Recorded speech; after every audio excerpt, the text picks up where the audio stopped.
બેઠક પર નિલેશ કુંભાણીનું ફોર્મ અમાન્ય થતા કોંગ્રેસના કાર્યકરોમાં ભારે આક્રોશ જોવા મળી રહ્યો છે.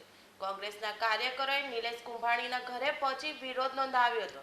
જનતાનો ગદ્દાર, લોકશાહીનો હત્યારો જેવા લખાણો સાથેના બેનરો સાથે વિરોધ નોંધાવ્યો હતો. જોકે નિલેશ કુંભાણીના ઘરે તાળું જોવા મળ્યું હતું. હાલમાં નિલેશ કુંભાણી સંપર્ક વિહોણા હોવાની માહિતી મળી રહી છે. 4 દિવસથી ગુમ થયેલા નિલેશ કુંભાણીના હવે સુરત શહેરમાં પોસ્ટર લાગ્યા છે. પૂર્વ કોર્પોરેટર દિનેશ કાછડિયાએ હીરાબાગ બ્રિજ પર પોસ્ટર લગાવ્યા હોવાનો આરોપ લગાવ્યો છે. આ પોસ્ટરમાં નિલેશ કુંભાણીને વોન્ટેડ જાહેર કરાયા છે. એટલું જ નહીં, પોસ્ટરમાં લોકતંત્રનો હત્યારો, ગદ્દાર જેવા લખાણ લખાયા છે.